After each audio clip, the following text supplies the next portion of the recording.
Okay, so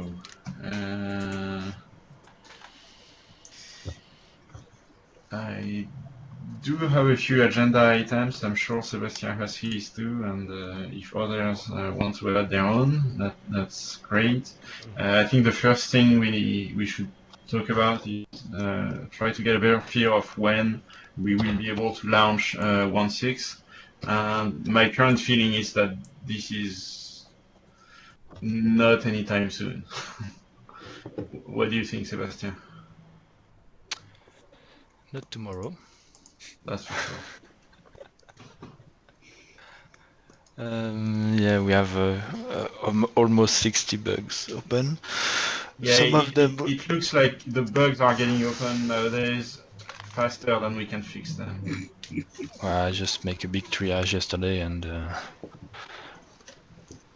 well, some of them could be postponed. They are not very important, but yeah, it depends. And we might find some new ones because there haven't been any big testing on the 1.x right now, so we'll find some new. Yeah, there are some people in this room who are testing 1x, and we are seeing programs. Do you think that we need more people, more hands on fixing bugs right now? No, less. Less? Yeah. Why? Oh, can there be less? Find less bugs. No. Yeah, find less bug. Let's kill Zoltan first. We can remove half of the bugs. That's good. Thanks. I can You do are very that. friendly. I can do that.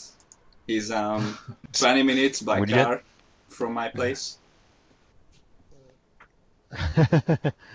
Let's talk about the price and it's done. Yeah, Do so it during the car. Yeah, the bugs are open, and your ends are empty, and you have right access to the repository. 1.x, I mean. Are you talking to me? Everyone.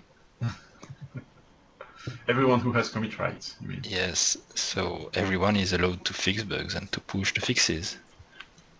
Yeah. And if I don't agree with the fix,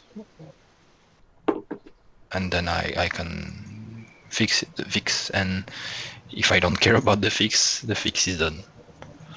So, Chris, do you see anyone else in the room? We see everyone. Okay, so if you have some variable cycles, please try to look at some of the active bugs on 1x and see if you can fix a few. And some of them are very easy. Yeah, we'll appreciate the help, and that will help Sebastian not drown in the amount of bugs that get filed nowadays. So we need to transition to a place where Sebastian is not the only one touching the code. And do we fix bugs in the 1.x branch or Yes. maybe feature Yes. branches? No, 1.x. Okay. If it's a new feature, you need to. Yeah, you but need to talk I first. haven't opened any new feature. Right, they shouldn't be active. So you should only be fixing bugs that are active on 1x. Yeah. Yeah. You're not supposed to push anything which is not active. And even some of the active ones. So. Yeah. Okay, so 1.6 launch, you have any vague estimate, or is So it I just wa- still yeah. too remote to make one? Yeah, to remote, maybe harvest. And Okay. One also open question was about MySQL for licensing issues. It happens that I've read the whole license which was provided with the MSI, and maybe we could redistribute it because there is a FOSS license, like some exemptions for open source applications, and BSD is compatible with their FOSS license, which states that we can redistribute it What dependency? I didn't catch that part. So maybe it's if give me a second, I think I have attached the files. Oh no, I removed them.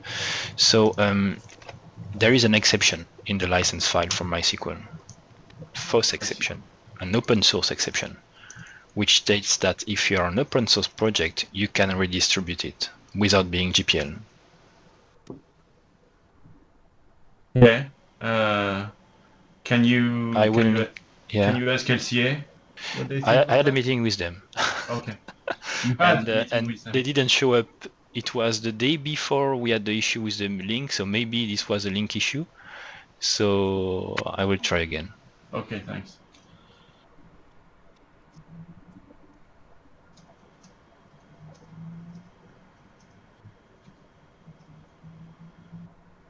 So maybe we will be able to have MySQL directly in Orchard. For me, from my point of view, it should be okay. From what I read in the license, but I have to check.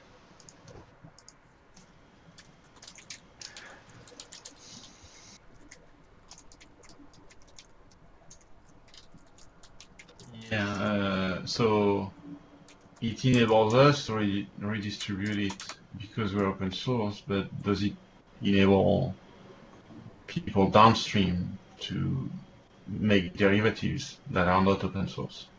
That's the question. Yes, it's okay. It's just that they will have to pay for the license then. No, it's okay. They will have to pay for a license if they want to use MySQL. Yes. Otherwise, they can remove it. You pay for license for the MySQL server, not for the connector. And the connector is the DLL. I see. Yeah, that would make sense. And the license specifically states that the connector can be embedded by open source projects and redistributed. They say open source, they give a list of all the compatible licenses and they cite BSD. Well, they cite every license actually. Okay, got it. Pick sub-repositories. Yeah. Wait, do we have stuff on chat that requires our attention here? If you, I just paste the link for the FOSS license exception. Okay. Antoine is saying that 1.6 is not visible. Yeah, we should make that visible. I'll do that now. What is not visible? The release is not publicly visible, 1.6. Oh, okay. So you can see the bugs. Okay. Done 1.6 planning edit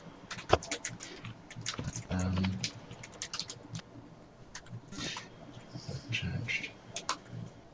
Oh, planning. No. Should be public. Okay.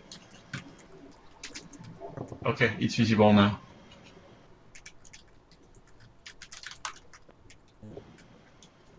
Yeah, sub-repositories. So we had a discussion last week about whether we should continue to use sub-repositories for modules, and we tried to weigh the pros and cons of doing that, and there are very few pros and many cons. So my personal feeling is that for people who manage clones of the repositories and try to have their own distributed version of Orchard, which is kind of the point of distributed source control, that you can have your own copy and make your changes and you can still integrate things back and forth in a way that works for everyone. That doesn't work with sub-repositories. It's extremely heavy to manage. It causes all kinds of problems, and it's more complex than it needs to be. So the proposal here is to get rid of sub-repositories completely and have one big Orchard repository that would contain all the core modules, not the third-party modules. I think it should be clear for everyone that we're only talking about the modules that are being handled by the core team. So it would be the same when you clone the repository. Can whoever is typing mute himself? Thanks. So when you clone the repository, you would be getting the exact same thing, but instead of coming as sub-repositories, it would just come as sub-directories of the main repository. Yeah, so that's the proposal, and then that will in turn probably facilitate the move to Git when we decide to do that, but that's a separate concern. So what do people think? What do people think? Sorry, can't speak straight.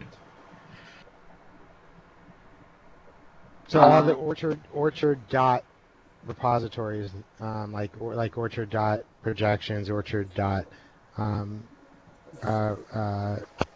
we would retire all of those. repositories. Okay. I think there's no downside. So Nick is saying that he likes the sub-repositories. Why is that? Yeah, so for me, they're just,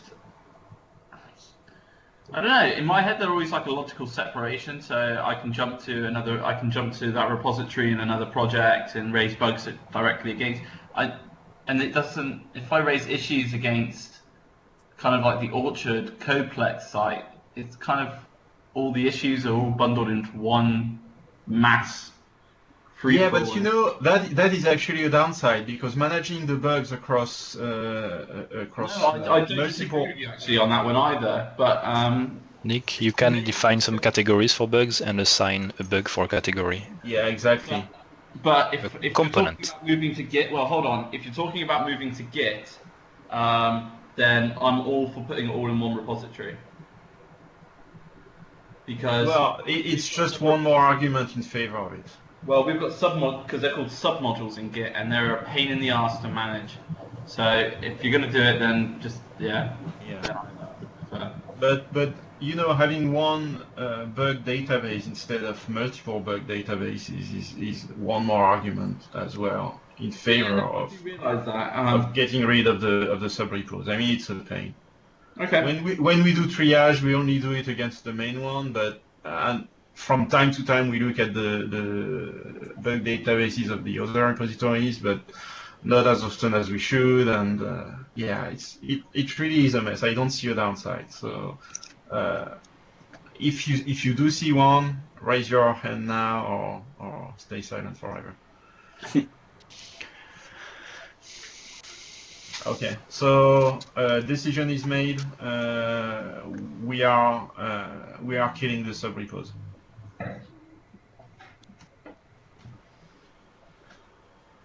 Okay.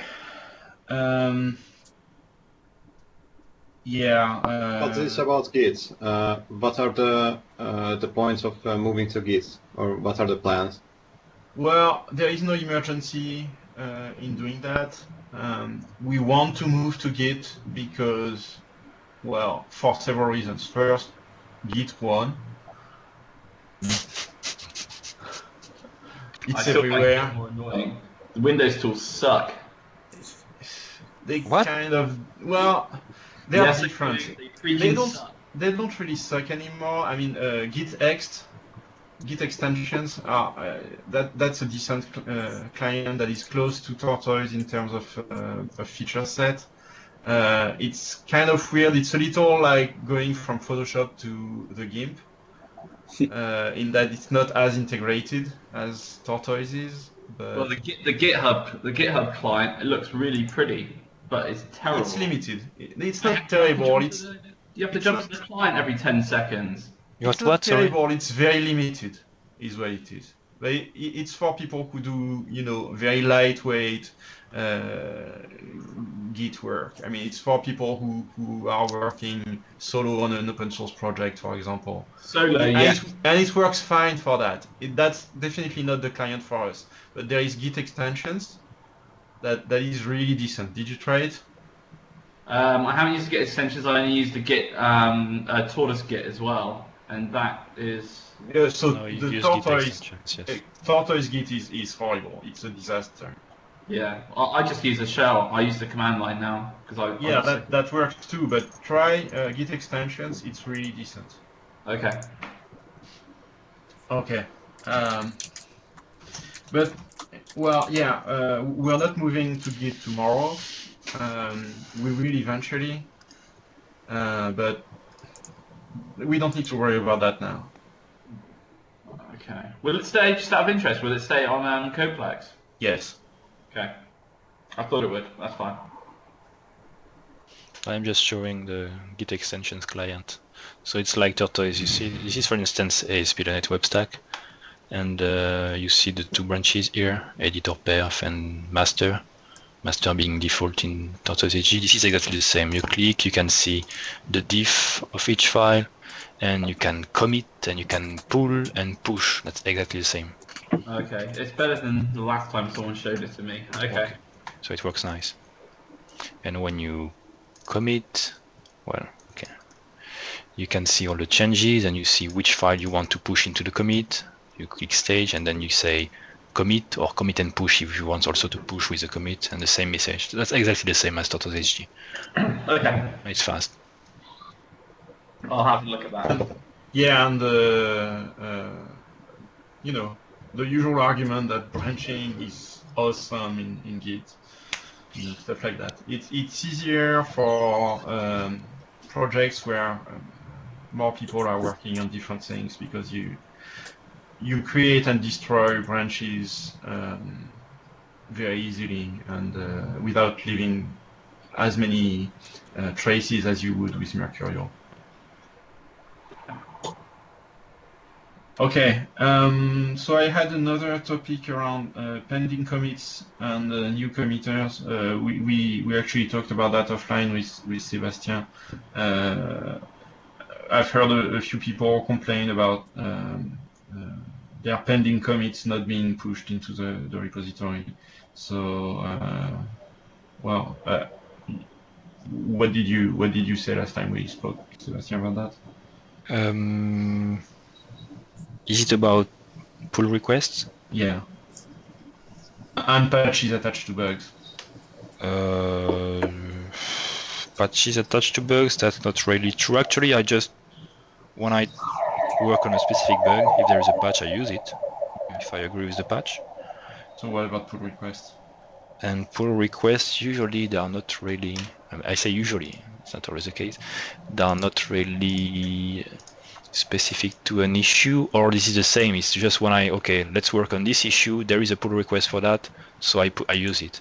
It's not about that because there is a pull request I will work on this bug. This is I work on bugs in a specific order or no order at all, and if there is a pull request I will use it. But so the pull request is not triggering the work that will be done. Okay. So it's the bug. So now if you have a pull request for existing bugs which are open and you have commit rights, do it. Push.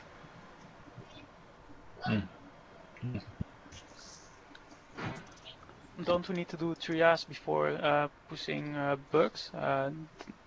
Because there are a lot of new bugs. Do they need to be changed to active before we? So if the bug is active, you can push yourself. Sure.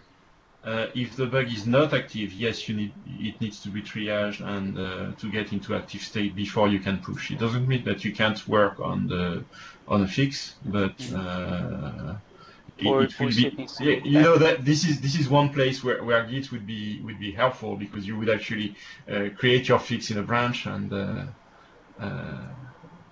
you wouldn't worry about when it gets pushed. But yeah, well. So yeah, if it's not active, you need to either wait for the next triage or get in touch with one of us and triage it with us if it's urgent. We can do that too. Cool. Okay.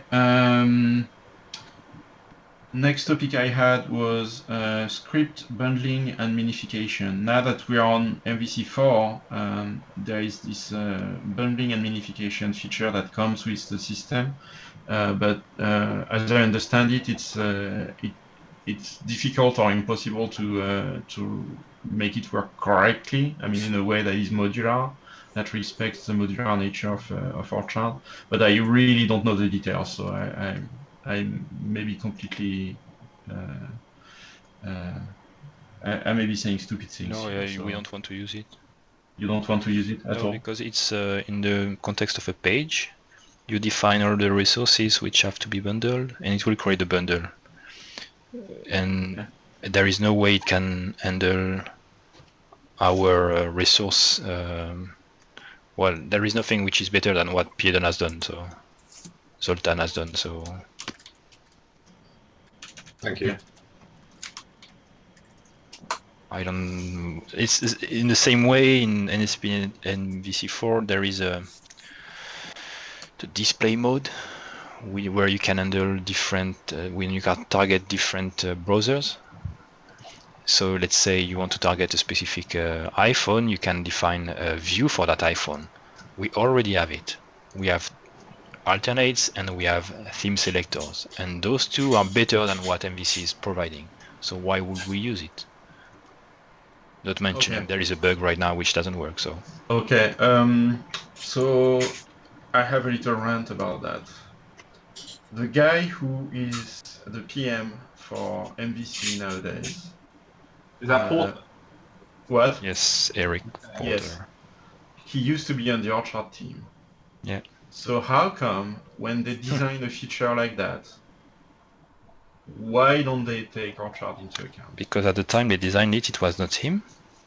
And at the time we made it, he was not in Orchard anymore. So he doesn't know at all how it works. And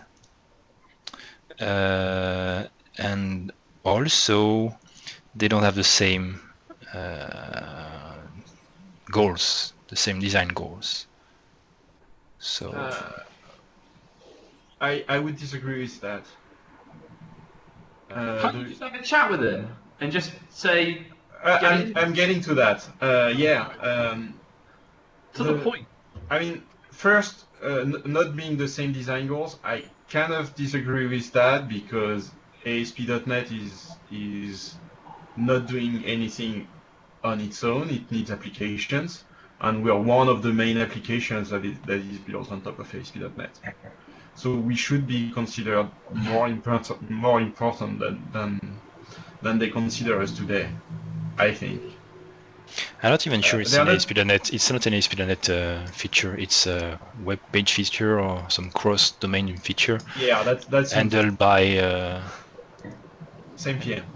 He is same. Yeah, he's got the same team. Surely. So there are reviews inside of Microsoft when a new feature is being worked on. Are you going to those meetings? Yes. I mean, I don't want you to go to too many meetings, obviously, but those are probably good ones to attend. But if you already are, I mean, are you raising those issues? Or? I think we talked about that if you were still there, and we saw the meetings when they discussed it. And Howard Dirking is the PM for that feature, not Eric. Oh, okay. And yeah, it's not extensible like we could use it. Yeah, I kind of remember a discussion about that. You're right. And they can't use us, so Well,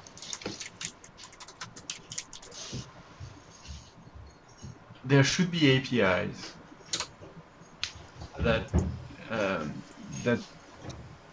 enable the feature to be used in a completely custom way. I mean, we are duplicating effort here. We are duplicating effort in the way we drive minification and the way we drive bundling. The only blocker here is that we cannot specify ourselves where to find the scripts to bundle and minify. But other than that, I mean, there should be common code there. We shouldn't duplicate that code. Okay, well, I suppose that train has left the station a long time ago. So. no, Okay. I have to check. Maybe there is a way we can reuse what it is. I have to I want to check more, but I think there were some limitations, like you can define where the bundle is, like at foot or at head, like we do. It says here that Yeah, ASP.NET bundling and minification support is built with extensibility in mind. Okay, well, extensibility is you can extend it, not we want to extend our using their stuff. You know, it's different. And what they mean by extensibility is that you can plug in your own minification engine, you know, stuff like that. Yeah. It doesn't mean that you can tell it, okay, yeah, this is this is a bunch of files that you need to. And how can you extend it? Is it by adding an app config setting, which Exactly. I'm almost sure of, and then we don't care at all because we want modules and dynamic Yeah, integration. Actually, they have folder bundler. They've built the area feature, which we're using, but they are never taking it into account. They always put stuff in global ASACs and web config and where we can't use it. Well, they've got this. I don't. You know, it's called dynamic. What the hell is it called? And you know that's something that they should stop doing across the board. An ASP.NET feature should never depend on code that runs in global ASACs or config. There should always be an API that we can reach later. And that is also something that we should communicate to them. Sebastian, how about we start a thread with Eric on all those things? Yeah, if you want. Okay. Did you guys get my stuff on the left-hand side? Oh, because I'm getting exceptions coming back from Link. Yeah, it's working. Called dynamic folder bundler or something. Folder bundler. Folder bundle. Yeah. And it looks like you just keep adding loads of Yeah, stuff into this folder. No, thing. you just define what is the transformer. What? Oh, right. So you're actually talking about overriding the actual bundle. Yeah, maybe we could use their API to create the. But what will be the help? No help for Archan.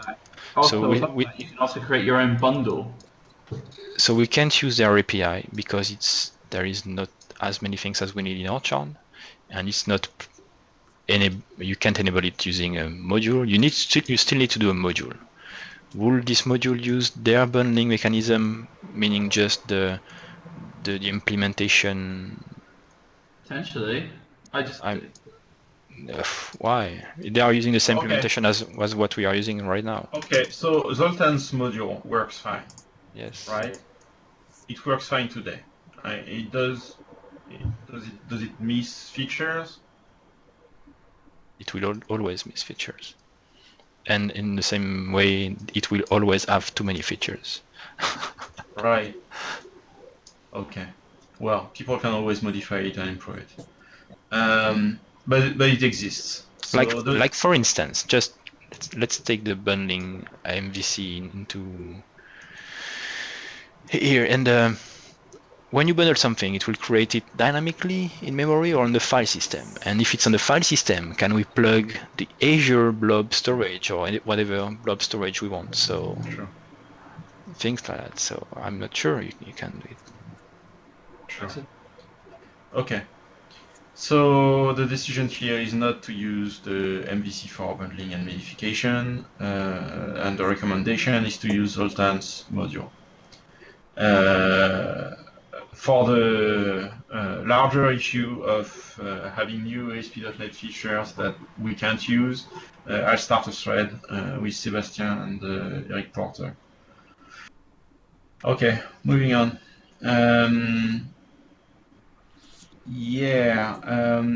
And there was so the next one I had was about, it's a very specific scenario. I think it's Zoltan who raised that issue about editing multiple items on the same screen. If you want to create something that edits multiple items on the same screen, and there is a scenario for that. If you look at WordPress, you know, when you can actually modify a few things directly on the list of items. If you wanted to do that in Orchard, you would actually encounter a few difficulties. So Zoltan, do you want to give the details about that? I think Zoltan dropped out. Oh crap. Oh, does that mean Wolf went to go see him? Okay, I got the car keys. He's offline on Skype too, but yeah. Okay. I call him if he can. Okay. Yeah. Well, I can give my understanding of the issue. So when you build the editor, you can specify an additional prefix, and that would probably address the issue. But I'm not sure. I don't know the details, so I don't want to say too much about that. Sebastian, do you see what the problem is? So you want to edit multiple items? Okay. Well, I think you can do a module for that. I mean, you can, if they are the same type, so you can use the checkbox, let's say, on the content list. Then let's say there is a main edit action on the bulk list, which will forward you to an editor for a single element. And then what you can do is render an editor and intercept the drivers which are used, and what can you do with that? You could apply the editor, call it in a loop to apply it to every content item which has been selected. So there is a way, I think, technically. What about the prefix? We don't care because prefix. No, we don't care. Prefix is just to prevent collisions between different form elements inside an editor. But if you build the editors for more than one item... No, I was thinking it was a bulk update, like you have only one editor, and what you edit is applied to everyone. No. Okay. Well, there is one workaround where you wouldn't have one editor active. Well, you would have only one editor active at a time, which would be to do it through Ajax. You know, when you click on the item, that's when the editor actually appears, and you save your changes one by one. So that's not what she's trying to do. What she's trying to do is to have all the editors appearing at once, and you modify them. You do one save, and it works. All of them. Yeah. So Zoltan, you're back. You can probably explain better than I have. Yeah. Actually, I was thinking exactly about using Ajax as a workaround. But back to the start. The main issue is described in this discussion. So I would like to have multiple editors for the same content type, for items of the same content type, on the same page, and being able to save all of them at once. And that's where the issue is, because they will have form elements with the same names.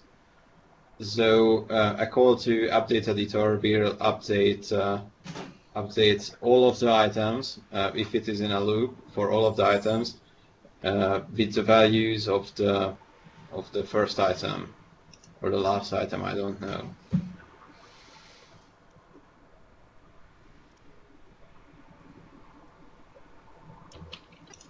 It's for editing or just creating? Both? Both. Well, probably not creating. You wouldn't be creating multiple items. Why not? Well, I suppose why not? But the main scenario is editing, I think.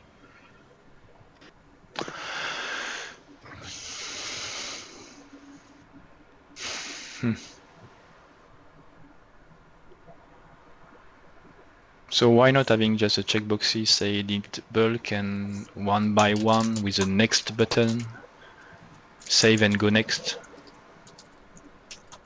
Yeah, that's also a workaround, but it's really not the same user experience. Yeah. So we are speaking about little bits of editing. So like editing the title for a bunch of content items at once. But you want to show the full editor or just the title then? It depends. Yeah, it depends, but only a partial editor. Yeah, but from the user interface, how would you surface that okay, I want to edit item 1 and 2 and 3, this I imagine, because you can do a search and then check. Then you say edit, and then you will say, okay, which part then? This and this and this? No, but you know, it may be a different display type, for example, and the template is different, you know, or the placement is different on that display type. There are many ways you can make this happen, but the Okay, blocker, so you mean here is the prefix, I think. Okay, you mean that when you edit bulk, you could predefine by configuration what is displayed when you edit bulk. Yeah. Like this part will not Exactly. be displayed in edit bulk. Okay. Yes. So okay, then I see the display type. Okay, so you call the full editor with this new display type, and then you get it.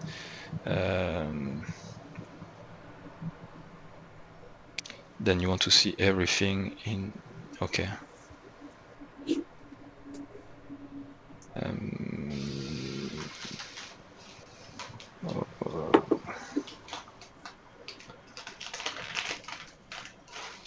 Yes, maybe it's, yeah, I'm sure it's possible with a specific view which will render all the content items and convert the prefix dynamically, maybe, or something like that. And how would that work? Because one part is to override the prefix handling in the when rendering, so the alternating prefixes are rendered. But the other thing is to use the correct prefix when updating the editors. So isn't it that all of the drivers should know about their own prefix or the prefix of the prefix they are already using?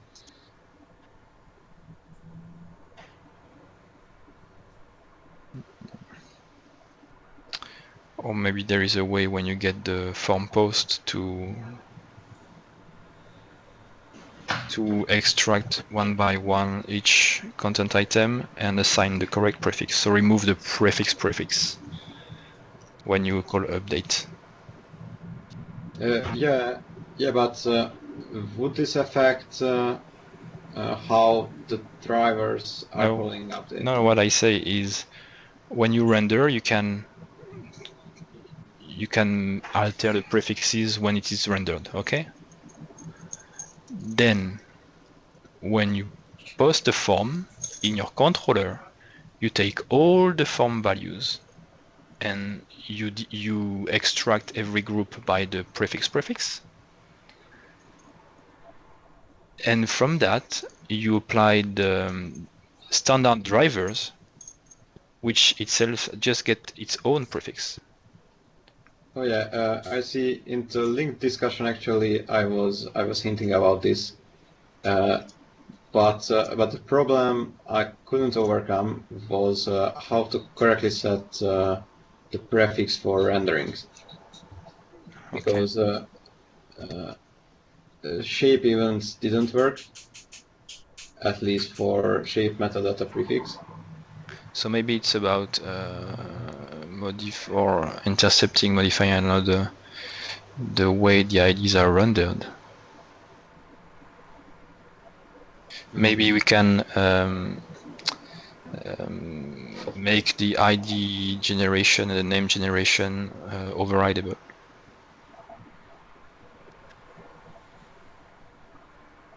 Because today, when you want to render the name or the ID, you say html.field for field ID 4 or field name 4, and this is what is using the prefix. Yeah, and actually, where do those methods get the prefix from?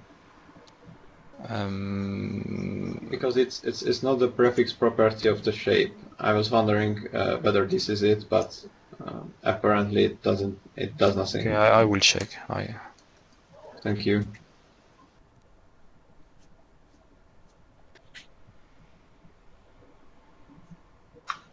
Okay.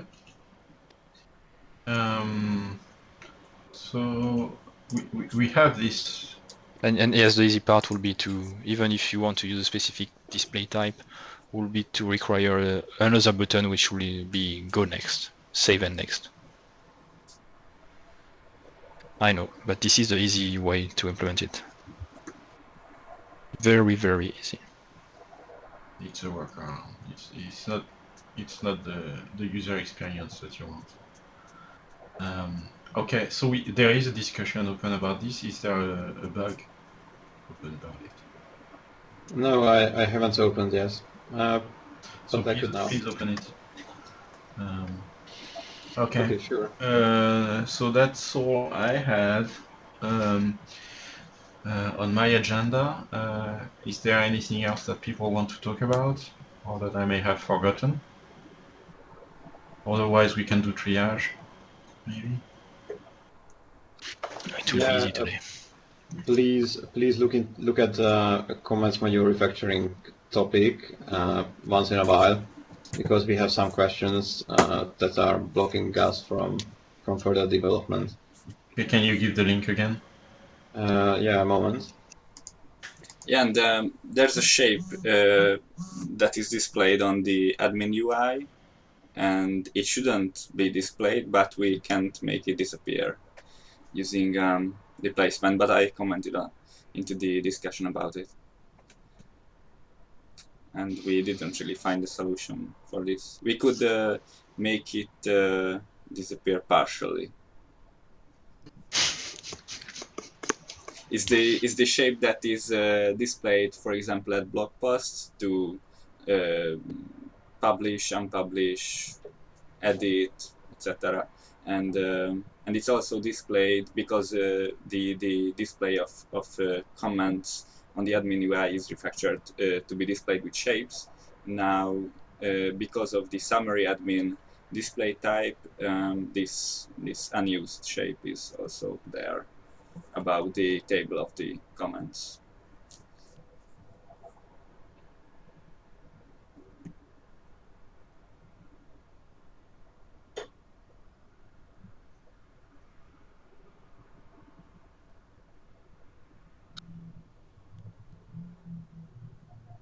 Okay. Should we do triage now? Let's do it. Let me share my screen.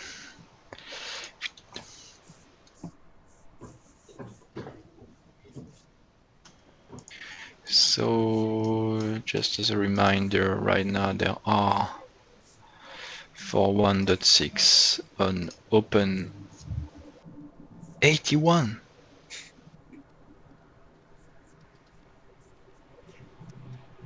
Oh no, sorry, open. Okay, active 56. I fixed already a bunch of them. Okay, 56.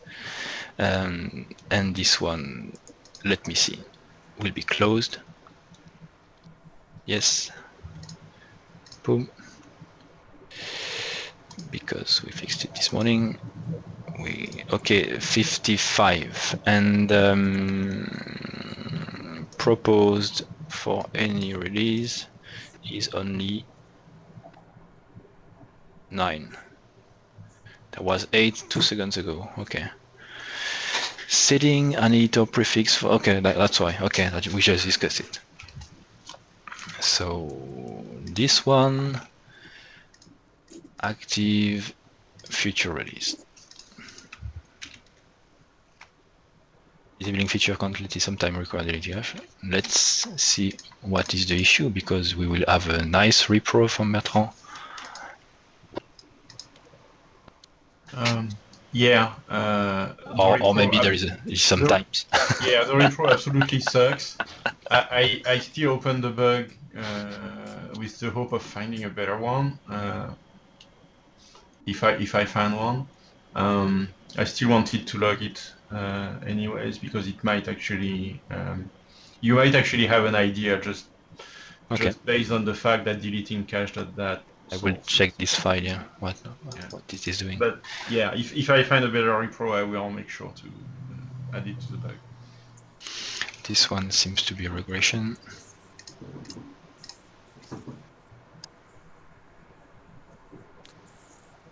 Oh, by the way, I go back to the first one and I change it to feature.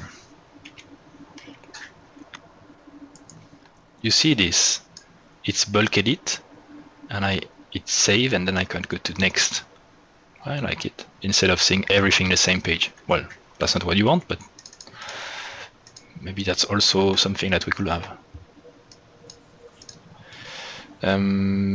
Dashboard. So what should we do with that, Bertrand? I didn't follow the discussion. We should have a certificate on our chartproject.net, and we should be able to serve the advisory as HTTPS. So we have a certificate on our chartproject.net, and what is the issue then? It's on the gallery, not on our chartproject.net. We have it, yeah. Otherwise we yeah. block. It's a star, so. It's a star. Okay, I didn't know that. Okay, so what happens if you go to HTTPS? Yeah. So what it complains about? You mean it's this one? The gallery or chartproject.net/advisory. Ooh. I haven't tried it.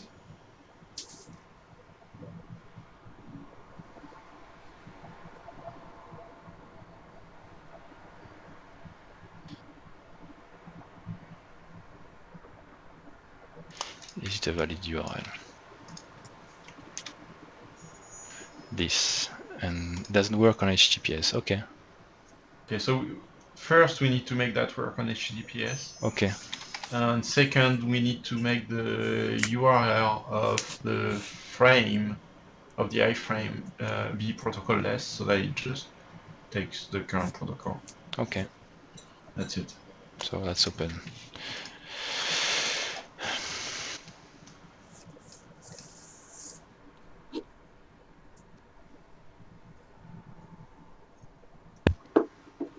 Future.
Yeah. Should we? Okay.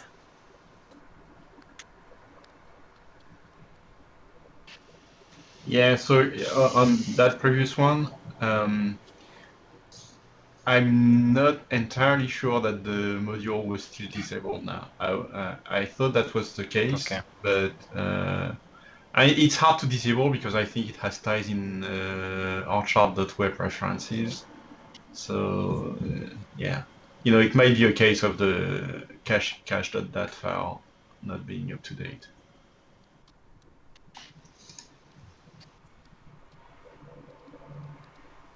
Yeah, this has been fixed. When was it opened? Tuesday? It's when I fixed it.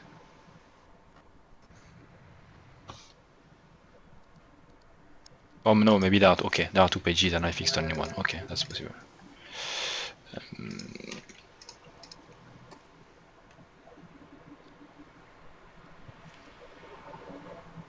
Yeah, and this I'm not sure this is a bug. I don't understand the bug, so I need some more repro. And that's it. So if I go back to I want to wait for more information before opening it. So when you want to open and active for 1.6 60.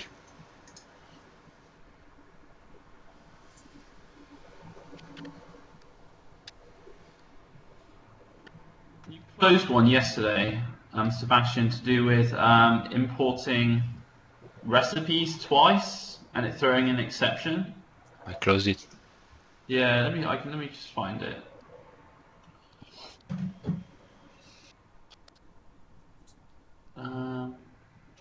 It didn't say why you closed it. Because the description means you don't want to do that. So you don't want to import the same file twice? Give me the link. I'm looking for it. Hold on.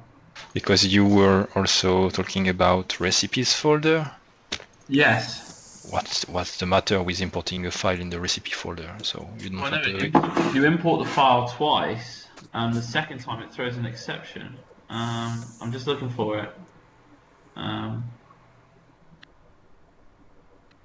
on. So you need to give the file, and because it must be a specific, maybe modules exception. Because I will give you 100 repros where I can open the same files twice and it won't bug. So this is not the bug. 18833.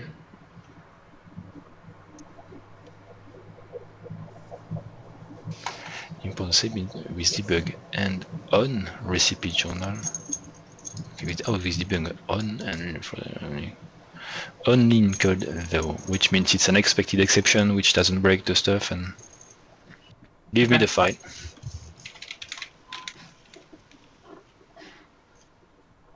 It was only something that I came across when I was debugging. So I mean, if it's possible. Sometimes there are anything, then just kill it. Then it doesn't matter. It was just something I came across when I was debugging. So sometimes it's just that the recipe file is locked, and that's it. Okay. I should have given you a better repo, so it's my fault. Okay.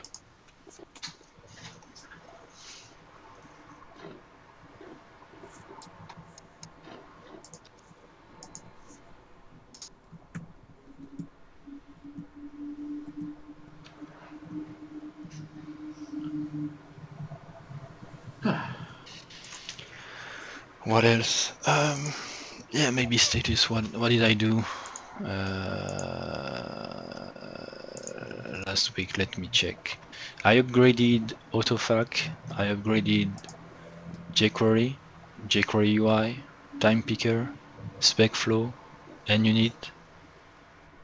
Did AutoFac make any difference? The upgrade on AutoFac?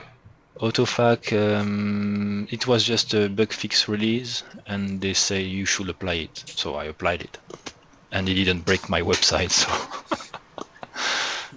good. jQuery 180, jQuery UI time picker also, but this is transparent.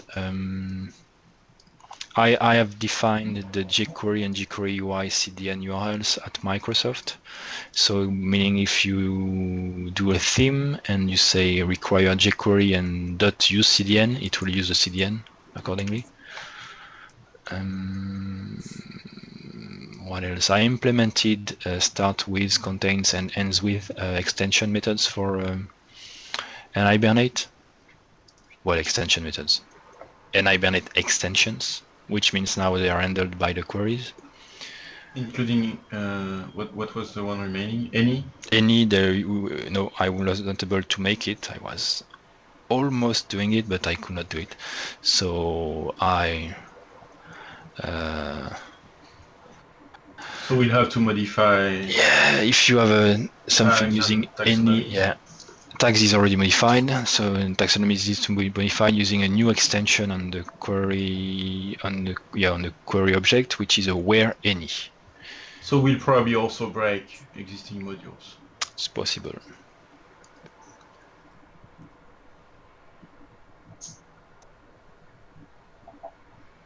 Maybe modules which have many-to-many relationships and you need to filter on children.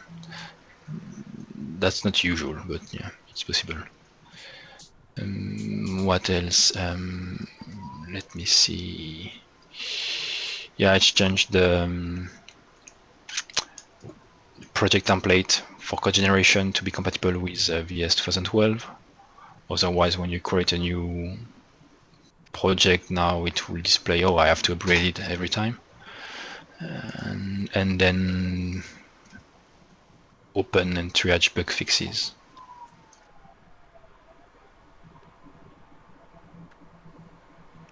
Cool. Also, maybe I should explain you the probing extension loader. Bertrand, should I? Yeah. I want to... By the way, one thing I didn't quite understand is how you enable and disable the various module loaders.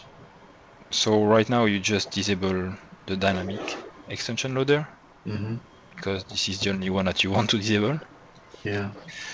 So maybe you missed this meeting, but no, I don't think so. If you go in Orchard Web config, there is a sample host components.config. Okay, and if you remove the sample in the file name, it will be host components.config, so it will be taken into account. And this one by default says dynamic extension loader, modify this property to be true. Okay. By the way, you can use this file to change any component in Orchard. So it just says when you have a dynamic extension loader that you load, modify this to true, saying disable equal true. So it will be loaded, but internally it will do nothing. It will just return true or return null. And in the extension loader list, there is a new one which is probing extension loader, which is almost the same as the dynamic extension loader, but has another bigger than dynamic extension loader. And it's a chain of responsibility, meaning the one with the highest priority will take precedence over everyone else. And this one is the latest one, and it's the last one. So if dynamic compilation is disabled, then this one will be used.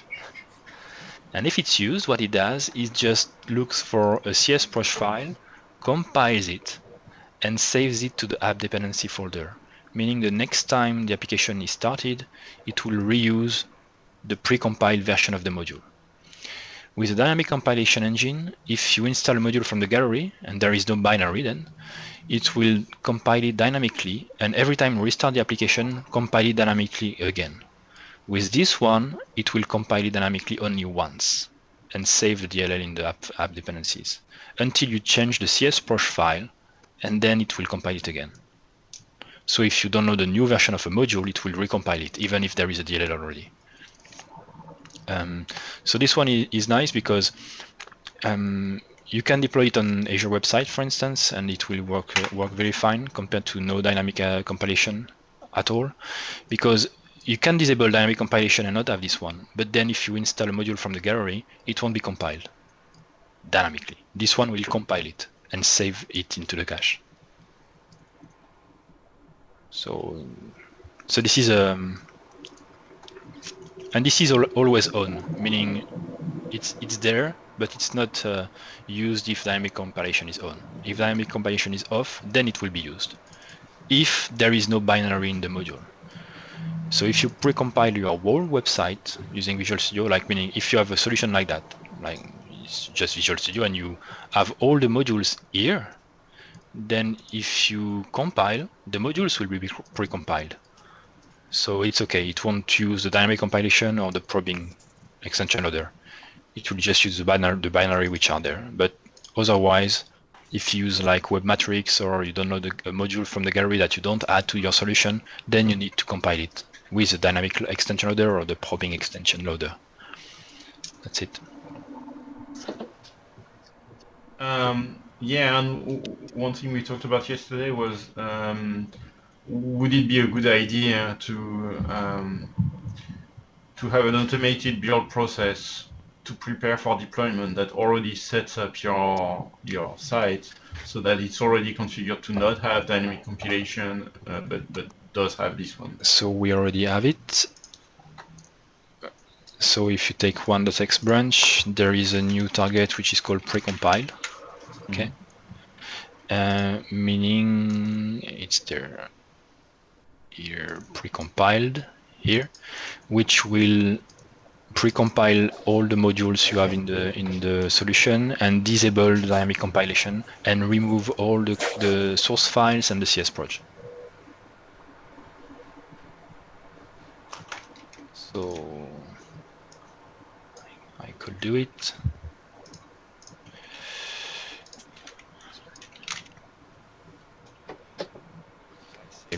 Precompiled.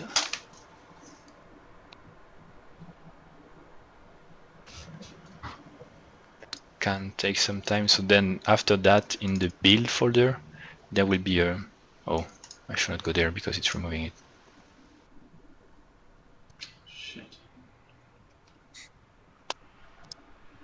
Yeah.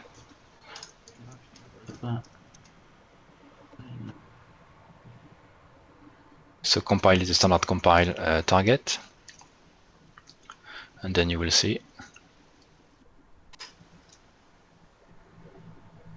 It should be quick.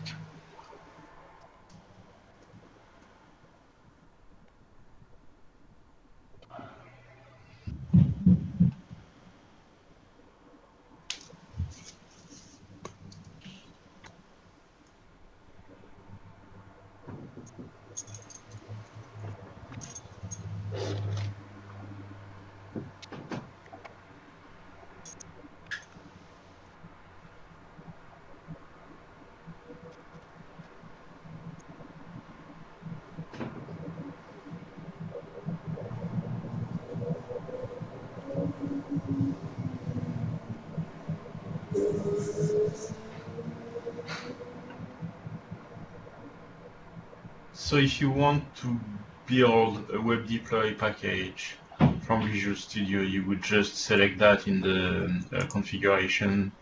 What is it called? You would select that configuration instead of release. You would choose. No. No. Nothing to do with that. This is a MS build step, which is not a Visual Studio. Right. So how do you build a web deploy package? Web deploy package is built automatically by web deploy and is using the custom steps which are in the project file itself, meaning it will find all the modules necessary and add it to the web deploy package, but the web deploy package will still be with dynamic compilation on and all source files.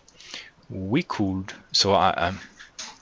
we could change it to use the precompiled logic, the same logic as the precompiled target, but I'm not sure we should do it using deploy from Visual Studio. We have to talk about it, and Why not? yeah, there are ways to customize the web deploy by putting some targets here in the web config. So I tried it and it didn't work. So it was weird. It's a long story, a 2 days long story, because I first tried to make web deploy work again with the web deploy 3 in Visual Studio because it was not working with web deploy 3. They made some change which is not documented, and I found it. So it was working with Visual Studio 2010. Then I migrated to 2012 and it's no more working. So I have to check why it's no more working with 2012.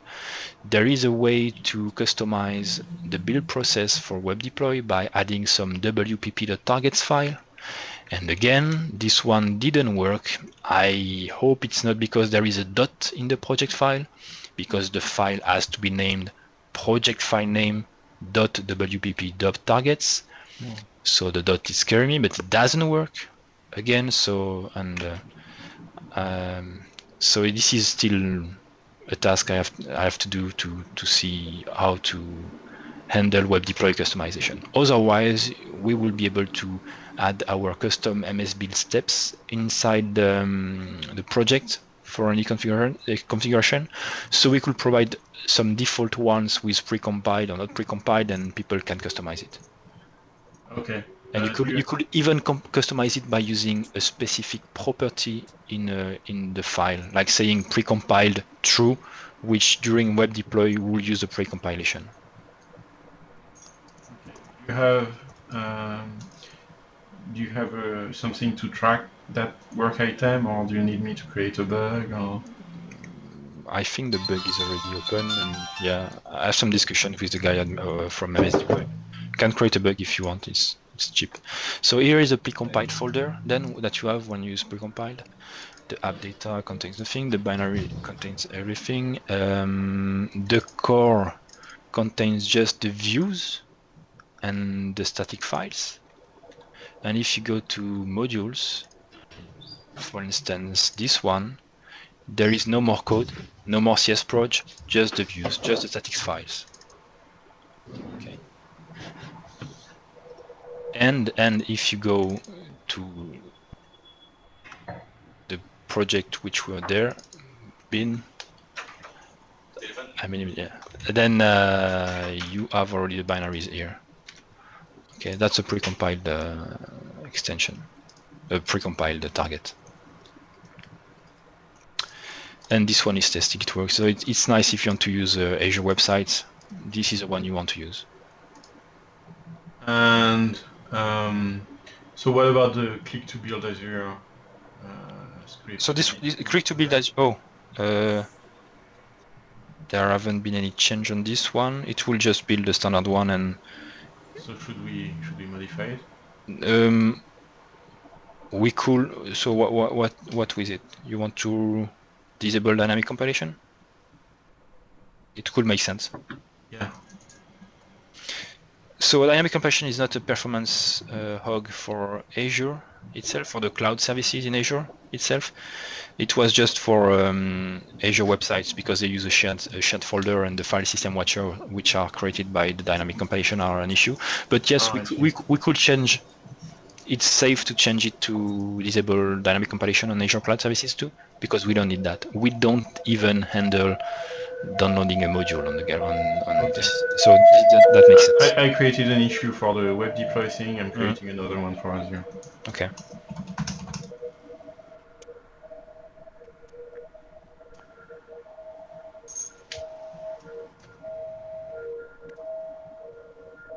If what I said doesn't make sense for you, just for you guys, just tell it.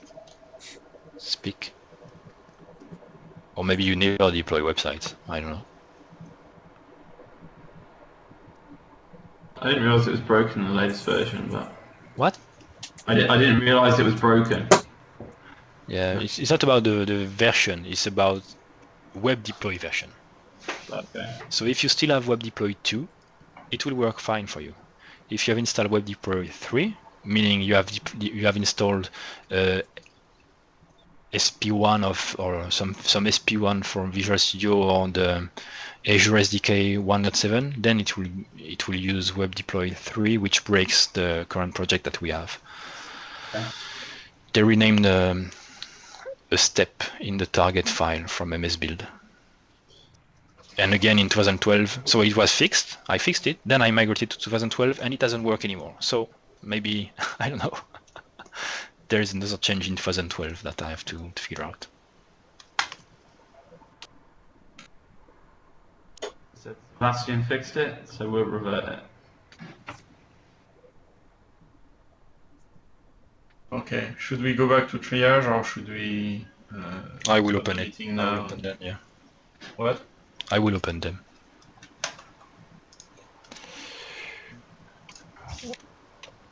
It's proposed.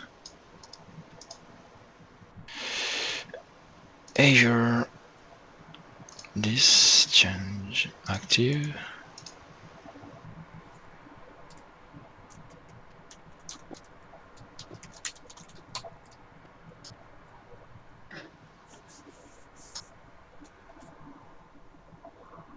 How do we get out of it? Done 62. Okay.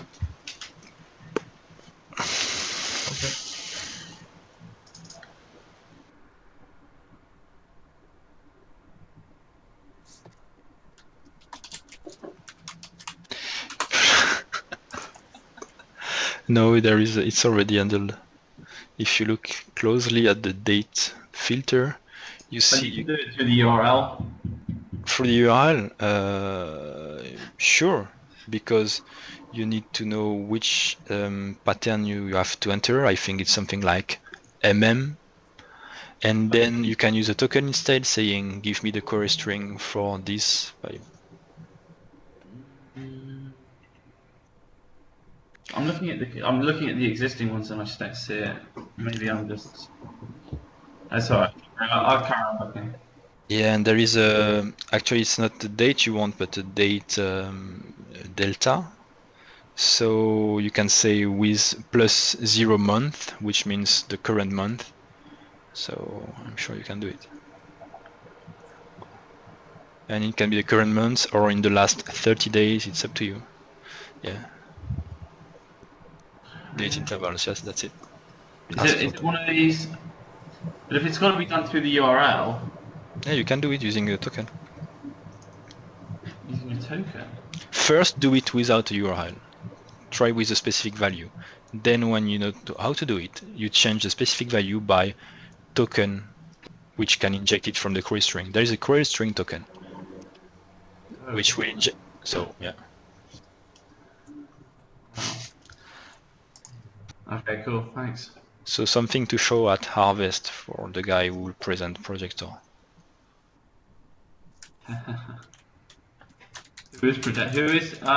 What's going on with Harvest? Everything sorted? Since you're not coming, yes. Sorry, you set that up, Nick. Okay, sorry. Just knee-jerk reaction. Literally jerk reaction. What a jerk that guy is. Yeah, what a jerk. Yeah. So Harvest, we have 7 knuckleheads in LA who don't understand that the Eventbrite ticket is the place to go. So there's 7+ guys on Meetup that have decided to RSVP but not register. But we are approaching, based off of that number plus the existing, to about 40 people already. And we are only 2 weeks away. Fantastic. So, you were looking for at least 30, right? Yeah, so, if we can get between 40 and 50 people, I think it's a pretty damn good first shot, considering how popular Orchard is in Europe and how far Europe is from Santa Monica. I know, and how far Santa Monica is from everywhere. Yeah, it's pretty close to me, so I don't know about everything. From Solimar. Very good, Pierone. All right, Zoltan, you're going to be coming. It's all good. The new filter. Is that from me? Thanks, Benedict. No, those who can't register. Oh, yeah. That's funny. Okay, but yeah, that's the deal. That is the deal. And for those of you that are on here that are not coming, we are sorry. There's 3 of you in particular that are on this list today that are, that come to the committee regularly. So I know, Geert, I know. We're gonna figure something out. We've got plans for you.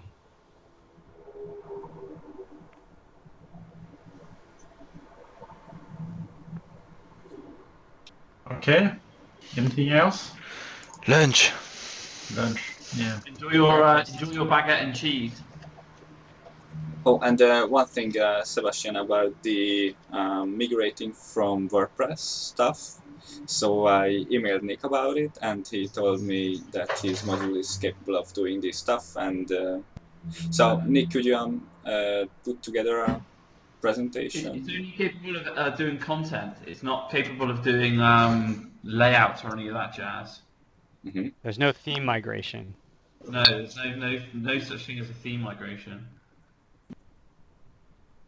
Only content. Is that okay, Sebastian? Yeah, we'll discuss that offline. Just Skype me. Okay. Yeah, Amsterdam might be a nice solution. Pardon? Bertrand is suggesting Amsterdam for next one. Yeah, definitely. That's good. That's way more closer to Hungary. To everything. To everything. Actually, Budapest is way more closer to Hungary. Let's try Budapest next time. Yeah. +1. There is a Los Angeles to Amsterdam direct flight. So No. There is Amsterdam to anywhere direct. Yeah. Yeah. Seattle, Amsterdam. That's Also, pot is the center of the world. What were you telling me about, Elon? Apparently wasn't important enough or significant enough for you to remember. So we'll move on.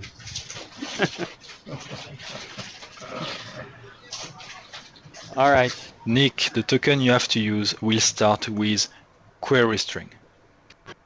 Oh, okay. Thanks. First I say use a value like 3, 4, 11, 12, nothing more than 12 because there are only 12 months in a year. Then when it works with a number, change this number by query string something. Okay? Okay, thanks. Open a discussion on the forum if you want. No, I enjoy bothering you. Yeah. Okay, let's lunchtime. See you next week. Okay, well, Nick, have a very nice vacation. Oh yeah, I'll see you guys in 3 weeks. And can you come clean from sexual disease? I will try. I've got my Mallory, so I might stop yeah. some mosquito bites. So that meeting has been perfect up until now. Well, if you guys are going to do the audit committee re-election things, someone please put me forward. But I'm not writing anything, so. Yeah, we haven't Bertrand really write talked something about re-elections. I don't think we are. I don't think it will happen before harvest. We might, kick off the thing at harvest, but it will happen after it. Okay, you can put my name forward and Yep. say some nice stuff about me then. I would. I'll do my best. Sebastian will. Yeah. If I don't forget to put your name on. All right. Oh, and Thanks everyone. sorry, by the way, the next week's meeting, during the next week's meeting, we'll be probably sitting on a plane on our way to Los Angeles with Zoltan, so I won't be able to, we won't be able to attend and even record it. So sorry. But they have Wi-Fi in planes now. Yeah, that's what I was thinking about, and yeah, maybe. We'll see. I bring my laptop. Okay. Well, we'll see some of you next week, and until then, have fun, and yep. Okay, See you next thanks. time. Bye-bye. Bye. Bye. Bye bye. Bye all.